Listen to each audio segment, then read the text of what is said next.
you ever see a reason to have separate finances? I think if one is terribly irresponsible with money and needs to learn their own lesson, I could see separating finances.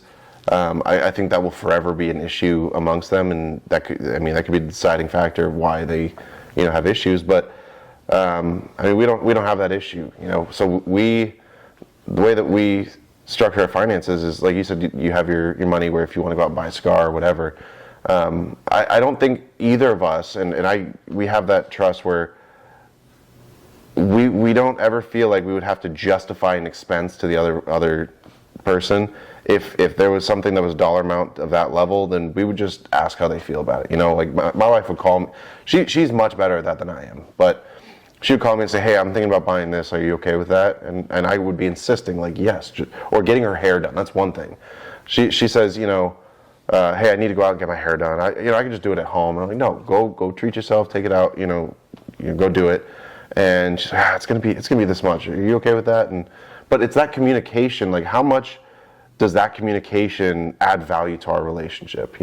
Just being able to talk about it, and because it's our money. Doesn't matter if I had 10 closings that month and she didn't have any, or if she had 10 and I didn't have any. Like, it's our money.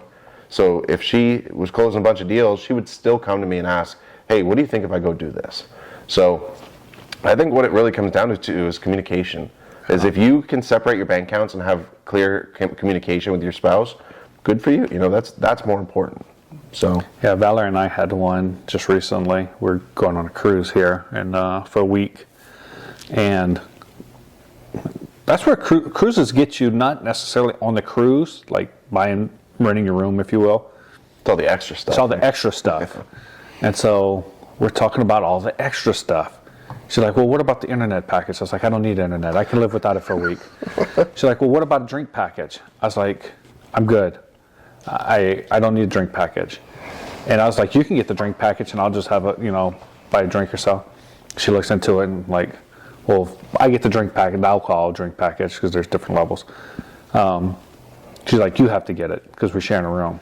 I'm like, "Well, that's stupid. Like, what if someone doesn't drink?" But so we didn't get that because I wasn't. Anyhow, we ended up getting the drink package for the kids, which was like, I want to say $200 something a kid, $181 maybe a kid for a week. So it was like almost $30 a day. Mm-hmm. And I was like, this is stupid. Like, for some sugar. And so sit down. You better drink that juice. And so we had a conversation, and she actually met with her friend yesterday who just got back from a cruise, and she's like, "Don't do it." So she ended up canceling it last night. I think it was maybe the night before. But anyhow, she ended up canceling the drink package. But it's just having those conversations, being able, like, if we have separate bank account, well, I paid for it. Why do you care? At the end of the day, if you want to retire, if you want to be happy, if you want to be financially free, you have to have those stupid conversations about a cruise drink package and the financial situation. Like, if we'd all got the drink packages, I want to say it was over between $1,500 and $2,000 for some drinks.